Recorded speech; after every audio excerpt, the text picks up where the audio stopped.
하나님의 말씀 구약성경 아가서 8장 8절입니다.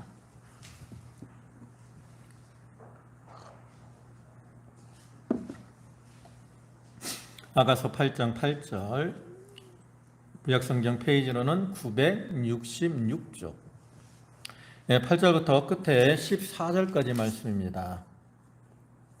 한 절씩 교독합니다. 우리에게 있는 작은 노인은 아직도 유방이 없구나. 그가 청혼을 받는 날에는 우리가 그를 위하여 무엇을 할까? 그가 성별이라면 우리는 음악에게 그 위에 세울 것이요 그가 아니라면 우리는 백향목 한자로 부르리라. 나는 성벽이요 내 유방은 망대 같으니 그러므로 나는 그가 보기에 화평을 얻은 자 같구나. 솔로몬이 바알 하몬에 후원이 있어 지키는 자들에게 맡기고 그들로 합이 그 열매로 말미암아 은총을 바치게 하였구나. 솔로몬 너는 천을 얻겠고 열매를 지키는 자도 200을 얻으려니와 내게 속한 내 포도원은 내 앞에 있구나. 너 동산에 거 영화자야 주님들이 내 주위에 귀를 기울이니 내가 듣게 하려나. 14절은 다 같이 보겠습니다. 내 사랑하는 자야 너는 빨리 달리라. 향기로운 산 위에 있는 노루와도 같고 어린 사슴과도 같아라. 아멘.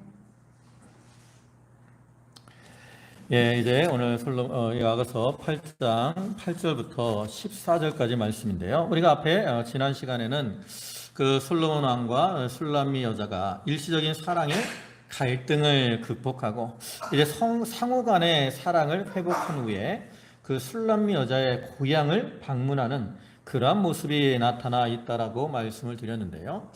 이어지는 본문도 그러한 내용이 계속 이어지는 내용으로서 이 고향에 온 이 술람미 여자가 과거 어린 소녀의 시절을 회상하는 그러한 내용, 그리고 오라비들이 자기를 돌봐준 것에 대한 감사의 노래가 나타나 있고요. 그리고 마지막으로 이제 신랑과 신부가 그 사랑의 어떤 노래를 부름으로 마무리를 하고 있는데요. 이러한 본문을 통해서 이제 사랑을 회복한 그 신랑과 이 신부가 그 친정을 방문하는 가운데 이렇게 옛일을 회상하면서 즐거워하는 정겹고 단란한 그러한 모습이 나타나 있습니다. 특히 여기 본문에서 이 술람미 여자가 어린 시절에 대해서 회상하고 있는 내용은 이제 자기가 어린 시절에는 그렇게 보잘것이 없었지만 이제 이렇게 성숙한 이후에 한 여인으로서 또 한 남자의 아름다운 그 신부로서 이렇게 당당하게 서 있는 이러한 모습을 노래하고 있는데요. 이것은 영적으로 우리 성도들이 이렇게 영적으로 성장함으로써 자라나는 그러한 자들이 되어야 그러한 자들이 주님을 기쁘시게 할 수 있다라는 것을 깨닫게 해주지요. 그리고 마지막을 장식하는 이 신랑과 신부의 노래는 아주 짧은 몇 마디의 노래에 불과하지만 그 완전한 신뢰 속에서 성숙한 사랑을 이룬 두 사람의 정겨운 그러한 모습을 전달해주고 있어요. 이를 통해서 우리가 이제 신랑 되시는 주님과 사랑의 교제를 통해서 누리게 되는 기쁨과 즐거움을 우리에게 보여준다라고 할 수 있습니다. 참으로 이 아가서 이 말씀은 세상적으로는 육신적으로는 그 솔로몬 왕과 술람미 시골 처녀인 술람미 여인의 사랑을 노래하는 것이지만 이를 통해서 세상적으로도 우리가 어떠한 사랑을 가지고 살아가야 되는가라는 것을 보여주죠. 그래서 오늘날의 사랑이 식어지고 어떤 물질주의적인 그러한 사랑들이 정욕적인 사랑들이 만연해지는 이러한 시대에 기독교 안에 있는 이 청춘 남녀들은 어떠한 사랑을 가지고 살아가야 되느냐. 이 솔로몬 왕과 술람미 여자의 사랑과 같은 그러한 진실된 사랑을 가지고 행해야 된다라는 것을 교훈하고요. 그 다음에 영적으로는 신랑 되시는 주님과 그 신부된 성도 간의 사랑의 교제의 중요성을 보여주는, 참으로 우리가 주님을 따라가는 그 길이 항상 평화롭고 기쁨과 즐거움만이 있는 건 아닙니다. 뭐 아마나와 스닐, 헤르몬 산 꼭대기, 사자굴, 표범산과 같은 그러한 어려움도 있고요. 또 신부가 일시적으로 잠이 들므로 신랑과 멀어지는 일시적인 어떠한 이 갈등의 시기도 우리가 여기서 볼 수 있는데, 그와 같이 우리가 주님을 따라가다 보면 난관을 만나기도 하고 우리가 또 믿음에 실족하는 그러한 일들을 당하기도 합니다. 그러나 우리가 끝까지 거기서 낙심하지 않고 그러한 위기들을 잘 극복하고 나아가면 이제 주님과 온전한 사랑을 회복하게 되고 주님 안에서 우리가 기쁨과 즐거움을 누리게 되는 거죠. 우리가 이러한 아가서의 말씀을 통해서 우리의 신랑 되시는 주님과 함께하는 그 시간이 얼마나 우리에게 기쁨과 즐거움을 주는가라는 것을 우리가 깨달아야 되겠고요. 그래서 그러한 기쁨 가운데 사모하는 마음으로 신랑 되시는 주님을 고대하며 사는 그러한 성도들이 다 되도록 해야 되겠습니다. 이 본문을 보시면 8절에 우리에게 있는 작은 누이는 아직도 유방이 없구나. 그가 청혼을 받는 날에는 우리가 그를 위하여 무엇을 할까? 이거는 이제 술람미 여자가 어렸을 때 그 오라비들이 한 말을 기억했다가 이제 회상하는 그러한 말인데요. 여기 보면 우리에게 있는 작은 누이, 이거는 술람미 여자를 가리켜요. 근데 술람미 여자가 여기 보면 유방이 없다라고 말을 하고 있는 것은 아주 육체적으로 아주 미성숙한 그러한 상태에 있는 것을 의미하죠. 그래서 이렇게 미성숙한 그 술람미 여자를 위해서 그 오라비들이 우리가 그를 위하여 무엇을 할까? 무엇을 해줄까? 이렇게 생각을 하고 있다라는 거죠. 그래서 이것은 영적으로는 여기서 어린 이 누이는 신앙적으로 연약한 어린 상태에 있는 그러한 성도들을 가리킵니다. 그들은 어려서 유방이 없어요. 원래 이 유방은 젖을 주는 그러한 이 기관으로서 우리가 신앙이 어리면 다른 사람들에게 어떤 신령한 말씀이나 이런 것들을 나눠줄 수가 없다라는 거죠. 근데 그렇다고 해서 그 어린아이들을 그대로 두느냐? 그렇지 않다라는 거죠. 그 오라비들이 우리가 그를 위하여 무엇을 할까라고 이렇게 말을 하고 있는 것처럼 우리가 영적으로도 신앙생활을 오래 하고 믿음이 좀 어느 정도 성숙되어 있는 이러한 사람들은 믿음이 약한 그러한 성도들을 그냥 방치하고 내버려 두는 것이 아니라 우리가 그들을 위해서 무엇을 해줄 수 있을까? 기도하면서 도와줄 그러한 방도들을 이렇게 찾아야 될 것을 의미하는 거죠. 우리가 교회 안에 보면 모든 사람들이 신앙이 다 똑같은 게 아니잖아요. 어떤 사람들은 신앙생활을 오래 하고 영적으로 많이 성숙된 상태에 있는 사람들이 있습니다. 반면에 어떤 사람들은 이제 신앙생활한 지 얼마 안 돼가지고 어린아이와 같아서 참 모르는 그러한 사람들도 있어요.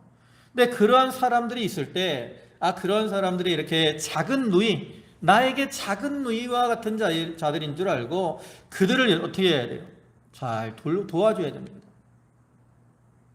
특별히 이 중요한 일을 만났을 때 여기 그가 청혼을 받는 날에는 그랬는데 이 청혼을 받는다는 것은 아주 중요하잖아요.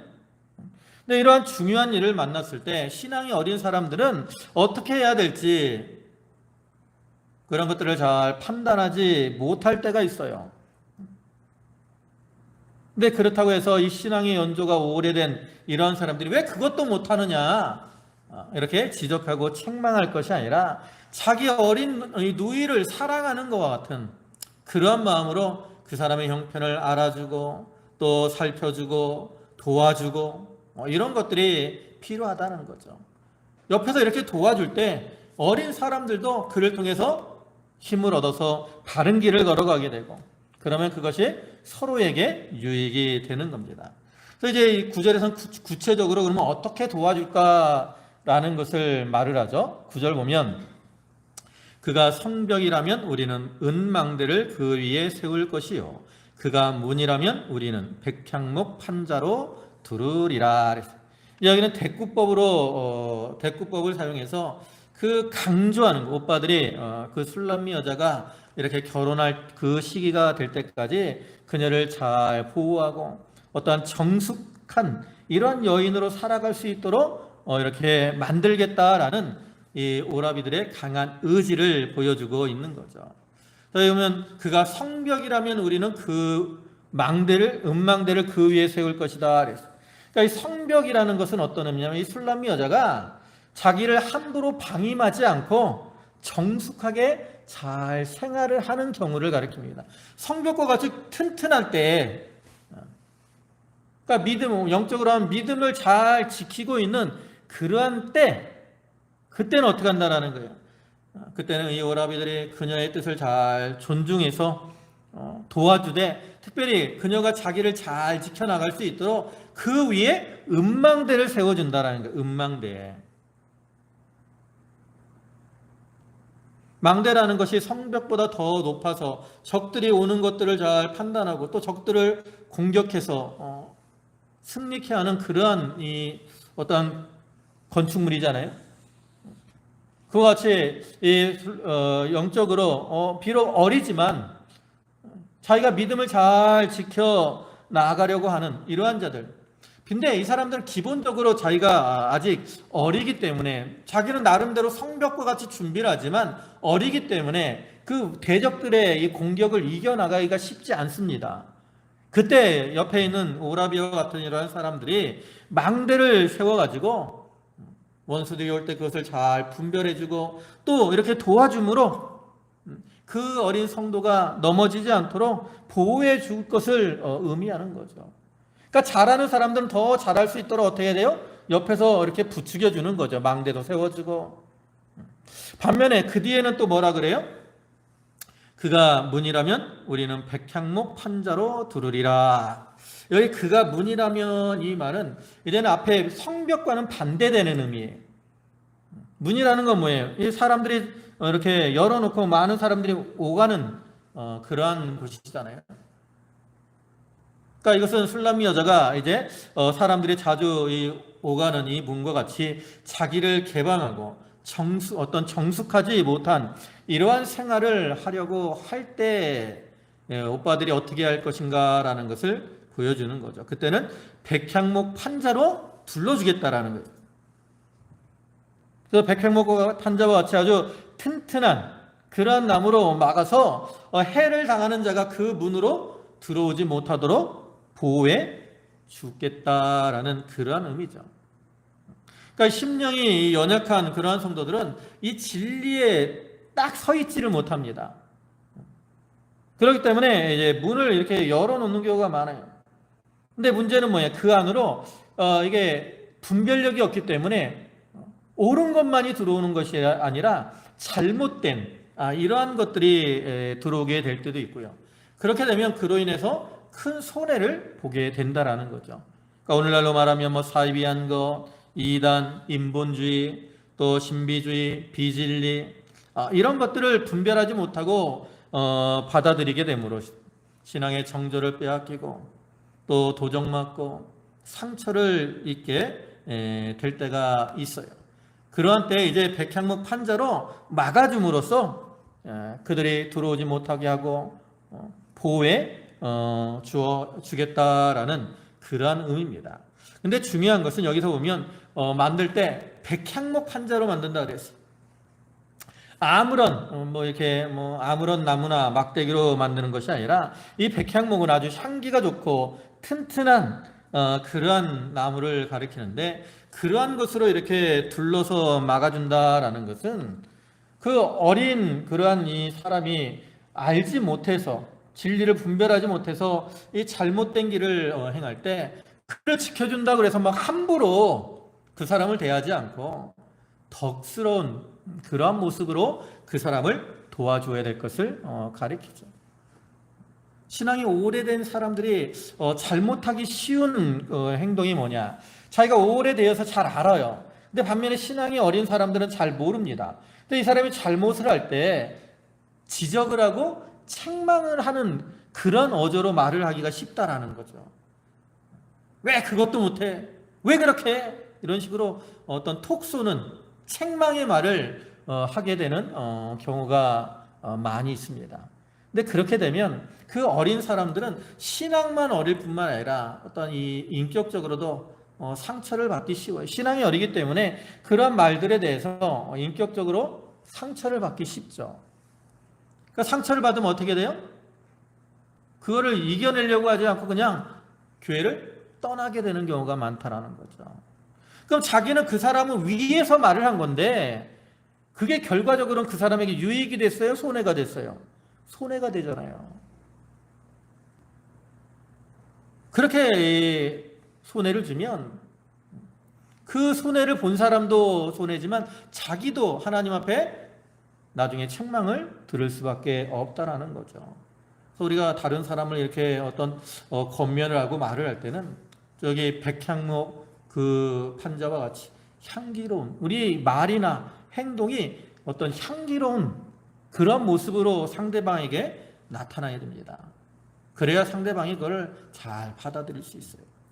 또한 이것은 이제 반대적으로 생각을 하면 이렇게 신앙의 연조가 있는 성도들이 어린 그 신앙의 어린 사람들에게 음망들을 세워주고 또 백향목 판자를 막아줄 때 그 어린 성도들은 그러한 자들의 어떤 이 도움을 간섭하는 것으로 여기지 말고 이렇게 거절하거나 무시하지 말고 고맙게 잘 받아들여야 될 것을 또한 의미하기도 해요. 왜냐하면 주님께서는 오늘날 옛날에는 주님이 직접적으로 이렇게 역사하셔서 우리를 도와주는 일들이 구약시대는 많았지만 신약시대는 주님이 이렇게 직접적으로 우리에게 역사하시는 것보다는 사람을 통해서 이제 역사를 하시거든요. 어떤 일을 도와줘야 될 때 주님이 이렇게 직접 도와주는 게 아니라 사람을 동원해서 그 사람을 도와주게 하시는 거예요. 그래서 옛날에 그런 예화가 있다고. 어느 이제 지역에 큰 홍수가 났어요. 그래서 이제 집들이 다 잠겨가지고 이제 다 지붕 위로 올라가서 겨우 이제 피해 있는 상태라고. 그래서 어떤 이제 사람이 믿음이 좋아요. 그래갖고 이제 하나님 앞에 기도합니다. 주여, 이 홍수 가운데서 나를 구원해 주세요. 기도를 하니까. 그러니까 이제 구조하러 다니는 소방대원이 보트를 타고 왔어요. 그래갖고 위험하니까 빨리 이제 대피하셔야 됩니다. 그러니까 다른 사람들부터 구하십시오. 나는 주님이 도와주기로 했으니까.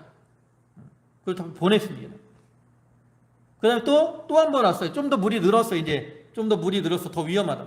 그러니까 이제 소방대원이 와서 이제 정말 위험합니다. 빨리 대피하셔야 됩니다. 그러니까 다른 사람부터 하시라니까요. 그리고 또 보냈어요. 그리고 이제 하나님 앞에 기도하는데 이제 물이 이제 지붕 잠기게 돼요. 그러니까 하나님 앞에 불평하는 거예요. 왜 하나님 내가 기도했는데 안 도와주십니까? 그러니까 하나님 뭐라고 응답하셨어요? 내가 너를 도우려고 2번이나 사람을 보내지 않았느냐? 하나님 그 사람을 구해달라고 간구했기 때문에 구해주려고 그 소방대원을 2번이나 보낸 거예요. 그와 같이 오늘날에는 하나님께서 우리를 도우실 때 사람을 도구로 이용하셔서 신앙적으로나 또 다른 면으로 우리를 도와주신다라는 거죠. 그래서 이렇게 나를 도와주려고 오는 사람들, 이게 주님이 나를 도와주시는 것이구나 라고 깨닫고 겸손하게 받아들이려고 나갈 때 그걸 통해서 자기에게 믿음의 유익이 되는 것이죠. 그걸 우리가 기억해야 됩니다. 그 다음에 10절에는 나는 성벽이요 내 유방은 망대 같으니 그러므로 나는 그가 보기에 화평을 얻은 자 같구나. 이제 앞에 8절과 9절에서는 어릴 때를 회상하면서 자기를 보호하려고 했던 그 오빠들의 말을 이렇게 상기해 봤던 솔로몬 여자는 여기서 이제 그에 대한 구체적인 답변으로서 이렇게 그 오라버니들의 어떤 바람대로 자기가 정숙하고 현명한 그러한 여인이 되었음을 노래하고 있습니다. 그래서 나는 성벽이요 내 유방은 망대 같다라는 것은 이제 육체적으로도 술람미 여자가 다 성숙해서 아름다운 그러한 모습으로 자라난 것을 의미하고요. 영적으로도 그 영과 믿음이 자라나서 견고한 성벽과 같이 되었고 또 유방은 망대와 같이 이렇게 커져서 다른 사람들에게 신령한 젖을 나눠줄 만큼 그러한 상태가 되었다라는 것을 의미합니다. 그리고 그렇게 되었기 때문에 나는 그가 보기에 화평을 얻은 자 같구나 그랬어요. 이렇게 영적으로 육신적으로 영적으로 잘 성숙했기 때문에 이제는 이 신랑 되는 이 솔로몬 왕과 이렇게 솔로몬 왕의 은총을 받고 있는 그러한 상태가 되었다라는 것을 보여주는 거죠. 영적으로는 우리가 원래 다 죄인된 그런 자들이었지만 이제 예수 그리스도의 구속 사역을 통해서 구원을 받았고, 그를 통해서 우리가 이제 성도라고 하는 주님 이름을 얻고 주님과 화평한 그러한 관계가 되었어요. 그러한 축복된 상태가 되었다라는 것을 보여주죠. 그래서 우리 성도들이 이렇게 믿음을 잘 지켜나가면 그를 통해서 영적으로 자라나게 되고 견고한 성벽이 되고요. 또 이렇게 신령한 젖을 풍부하게 이렇게 품어가지고 다른 사람들에게 잘 나눠주게 되고, 그러면 그러한 자들은 주님과 온전한 화평을 누리며 살아가는 거예요. 또한 11절에는 솔로몬이 바알하몬에 포도원이 있어 지키는 자들에게 맡겨두고 그들로 각기 그 열매로 말미암아 은천을 바치게 하였구나. 이거는 이제 외적으로는 그 솔로몬 왕이 어떤 이 부귀 영화를 단편적인 모습으로 보여주는 것이고요. 여기서 이 술람미 여자가 특별히 이 바알하몬에 있는 이 포도원을 언급하고 있는 이유는 솔로몬을 부유하게 하는 그 포도원과 같이 자기가 신부로서 그 솔로몬을 기쁘게 하는 그러한 자가 되었음을 의미하는 거예요. 또한 또 한 가지는 상징적으로 이 포도원을 돌보는 이러한 사람들이 있는데, 자기가 솔로몬의 포도원으로서 그 자기를 돌봐준 그러한 오라비들에 대한 어떠한 감사를 나타내기 위한 그러한 모습이라고 할 수 있습니다. 그래서 여기 이제 바알하몬은 술람미 여자의 고향인 그 수넴 그 지방 근처에 있는 것이고요. 거기에 이제 솔로몬의 포도원이 있습니다. 그래서 이 바알하몬에 있는 포도원은 상징적으로 또 술람미 여자 자신을 가리키기도 해요. 그리고 영적으로는 이 포도원은 교회를 가리키고요, 바알하몬은 세상을 가리키는 것인데, 거기에는 지키는 자들이 있습니다. 그러니까 교회 안에는 지키는 자들이 있어요. 1차적으로 교역자들이 교회를 지키는 자들이고요, 더 나아가서 모든 성도들이 다 교회를 지키는 자들입니다. 그러니까 주님께서는 우리를 교회로 이렇게 모으시고 교회 안에서 교회를 잘 지키며 열매를 맺혀 나가도록 하시는 거죠. 그리고 그를 통해서 이제 은천을 바치게 하였다 그랬는데, 은천이다라는 것은 많은 것을 상징하는 일천은.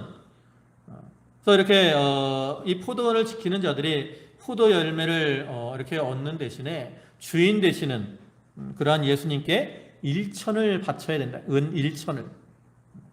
그러니까 이것은 우리가 주님 앞에 자기의 전심전력을 다 바쳐드려야 될 것을 의미합니다. 자기의 시간, 자기의 몸, 또 이 교회, 이런 것들을 다 바쳐드리고 주님을 위해서 온전히 헌신해야 될 것을 가리키는 거죠. 우리가 이 포도를 맡은 자이면서 하나님 앞에 바쳐야 될 것을 바치지 않으면 그것은 자기의 것으로 삼고 나가는 것이기 때문에 나중에 주님이 그것을 빼앗아가 버리시는 거예요. 그런 모습이 이제 마태복음 21장 33절부터의 말씀이 나오죠. 거기 보면 이제 포도원 주인과 농부의 비유가 나오는데, 주인이 이제 타국으로 하면서 이 농부들에게 포도원을 맡기고 가거든요. 그리고 이제 추수할 때가 되니까 주인이 일꾼들을 보내서 열매를 이제 수확한 것을 바치라고 해요. 그런데 그들이 바치지 않아요. 오히려 일꾼들을 때립니다. 그러니까 어떻게 이제 아들을 보내죠. 아들을. 내 아들은 그들이 존경하고 바치겠구나 생각하고 아들을 보내. 그러니까 그들이 어떻게 해요? 그 아들을 포도원 밖으로 내어 쫓아서 죽이고 자기들이 포도원을 차지하려고 하죠.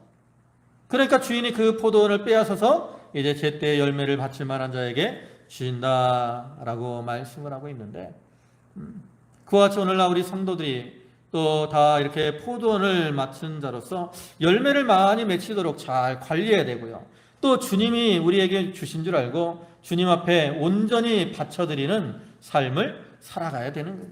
근데 우리가 바쳐드리면 우리가 온전히 아무것도 없이 살아가느냐? 아니죠. 그 뒤에 이제 또 이야기가 나오잖아요.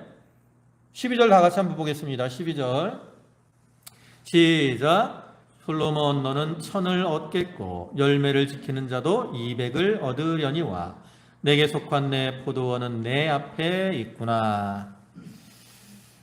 여기 이제 이 말은 아까 육신적으로 오면 그 술람미 여자의 오라버니들이 포도원이라고 상징되는 자기를 잘 돌봐서 이렇게 청숙되고 순결한 그러한 여자로 자라나게 해주었기 때문에 이제 그러한 술람미 여자와 결혼한 이 신랑 솔로몬 왕이 그 이 여자 일천을 다 얻었잖아요. 그 여자 전부를 얻었다고. 그렇기 때문에 그녀의 순결을 지켜준 그 일꾼들에게, 오라버니들에게 감사의 표시를 해야 된다라고 말을 하고 있는 것인데요. 여기 솔로몬 너는 일천을 얻었다라는 말은 예수님이 모든 것을 다 소유하고 영광을 다 얻게 되었다라는 거예요. 그러니까 우리 성도들이 포도원을 잘 관리하면서 주님께 영광을 돌려드린 거예요. 일천을 다 바쳐드린 거예요. 그러면 주님이 어떻게 하신다라는 거예요? 열매를 지키는 자도 200을 얻으려니와. 하나님께서 이처럼 하나님의 일을 충성되이 잘 해나가고 주님께 바쳐드리는 그러한 자들에게는 어떻게 해요? 200을 주신다라는 거예요. 200. 우리가 주님을 위해서 열심을 다하고 그를 통해서 주님께 영광을 돌려드리면 주님은 그러한 자들을 기뻐 받으실 뿐 아니라 주님께서도 그러한 자들을 높여주시고 풍성한 은혜, 은사, 필요한 모든 것들을 내려주시는 거예요. 여기 200이다라는 숫자가 어떻게 보면 적은 것처럼 여겨질 수 있지만 예수님이 받은, 솔로몬 왕이 받은 1천의 5분의 1에 해당하는 거라고. 그러니까 예수님이 받으신 모든 것의 5분의 1에 해당하는 것이기 때문에 결코 적은 것이 아니죠. 그와 같이 하나님께서는 우리가 주님의 일을 잘 감당하며 주님 앞에 헌신하고 나갈 때 이렇게 풍성한 것으로 우리에게 채워주시는 거예요. 그리고 나서 내게 속한 내 포도원은 내 앞에 있구나. 여기서 1차적으로 이 신부의 포도원은 그녀 자신의 순결한 아름다움이나 그 자기 자신을 비유적으로 가리키는 것으로서 이제 자기가 솔로몬 왕에게 속했음을 노래하는 것이고요. 이것은 또한 영적으로 우리 성도들이 교회에 속한 자로 살아가야 될 것을 의미하는 거죠. 우리는 다 모든 개인적으로 그리스도의 몸된 성도들일 뿐만 아니라 몸된 교회의 지체들입니다. 지체들. 그래서 지체들은 몸을 떠나서는 살 수가 없어요. 지체가 몸에서 떨어지게 되면 가지가 나무에서 끊어진 것과 같이 그 지체는 어떻게 돼요? 말라지고 썩어지고 죽을 수밖에 없다라는 거죠.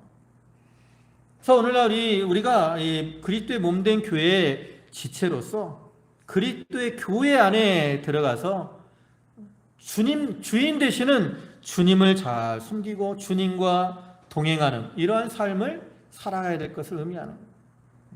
내게 속한 내 포도원은 내 앞에 있구나. 오늘날 교회 많은 사람들이 이제 그 코로나 팬데믹 이후에 많은 사람들이 교회를 떠납니다. 코로나 때 보니까 교회 안 나가고 온라인으로 예배 드려도 별일이 없어요. 그냥 편해. 또 혼자 신앙생활하는 게 너무나 편합니다. 왜요? 봉사할 일도 없고 헌금해야 되면 온라인으로 헌금하면 되고 다른 사람들의 대치도 안 받아도 되고 마음 편해요. 온라인으로 예배를 드린다고 하지만 힘들면 그냥 어떻게 예배를 드리든지 나는 보는 사람이 있는 것도 아니고 그러다 보니까 자기가 자기를 단속하지 못해요. 우리가 교회에 와서 예배를 드리면 다른 사람들이 눈이 있기 때문에 아무래도 좀 더 예배에 집중을 하고 바른 예배를 드리게 되지만 집에 있으면 집에서 옛날에 여러분들 온라인으로 예배를 드려보셨겠지만 집에서 온라인으로 드리는 예배가 예배당에서 나와서 드리는 예배만큼 과연 신실할 것인가? 그러지 않을 가능성이 너무나도 많다라는 거죠. 마음이나 몸이나 덜 준비가 될 것은 너무나도 분명합니다. 그래서 하나님은 우리를 몸된 교회로 부르시고 비록 서로 관계 속에서 우리가 힘들고 어려움을 만나더라도 그 가운데서 자기가 깨어져 나가도록 하시는 거예요. 깨어져 나가도록. 우리는 다 모난 사람들입니다.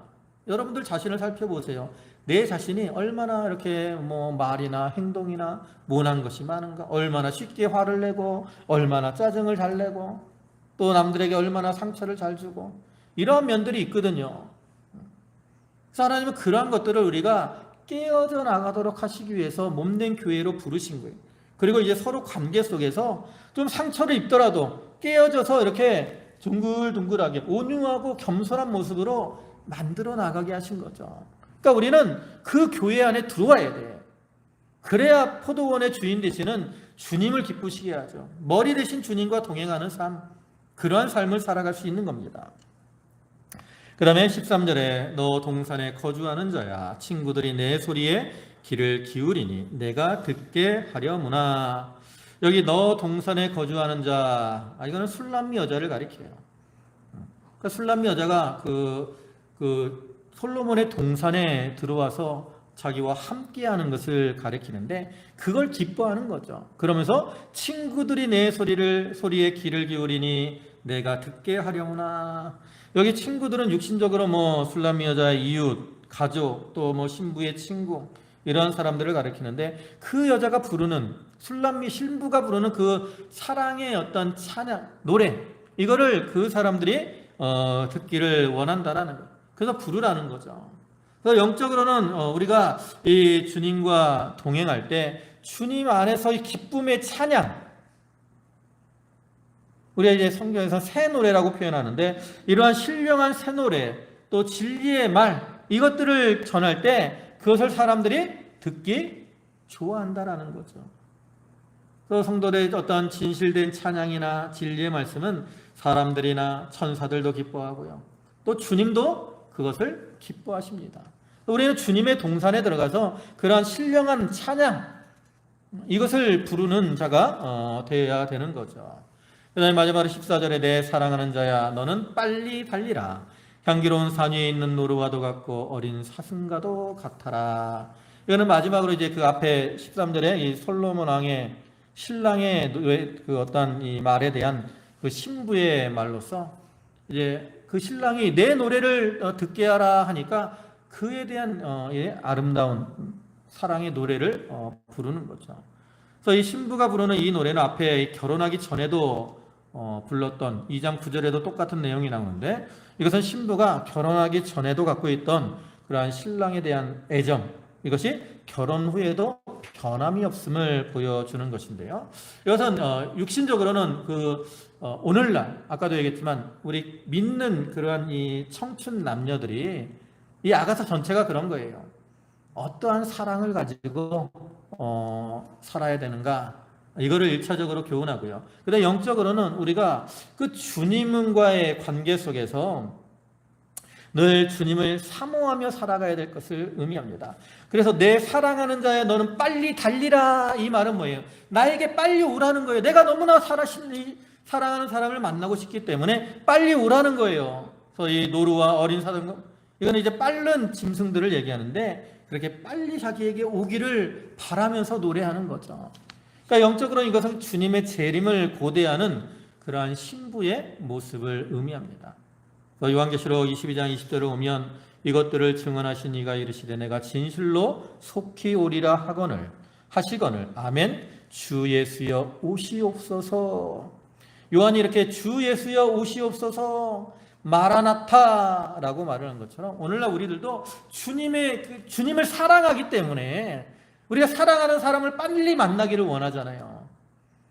그런 마음으로 주님의 재림을 고대하며 또 우리의 삶 속에서 이렇게 주님을 사모하는 이러한 삶을 살아가야 될 것을 의미하고 있는 거죠. 또 우리가 이러한 아가서의 말씀을 통해서 우리에 대한 주님의 사랑을 깨닫고 우리가 그 사랑에 감사하는 가운데 우리들도 주님을 향한 사랑으로 주님을 만나기를 고대하며 또 주님 앞에 정결하고 아름다운 그러한 모습으로 설 수 있도록 날마다 자기를 깨끗하고 정결하게 만들어 나아가는 그러한 성도들이 다 되도록 해야 되겠습니다. 기도하시겠습니다. 만유의 주가 되시고 자비와 사랑과 긍휼이 풍성하신 주님 감사합니다. 이렇게 아가서의 말씀을 통해서 이렇게 주님이 우리에게 베풀어 주시는 그러한 사랑을 알려주시고 또한 우리들이 주님을 사랑하는 마음으로 행해야 될 것을 교훈해 주셨사오니 감사를 드립니다. 주여, 저희들이 참 한량없는 그 사랑을 받은 자들로서 이제 주님을 사랑하는 마음으로 살아가되 신랑 되신 주님이 오기를 고대하며 살아가게 하시고 또 신랑 되신 주님 앞에 정결하고 깨끗한 모습으로 설 수 있도록 날마다 자기를 쳐서 복종시키며 정결하고 깨끗하게 만들어 나가기를 힘쓰는 저희 모두가 되게 하여 주시옵소서. 모든 것을 주님께 의탁하옵고 예수님의 이름으로 기도 올리옵나이다. 아멘.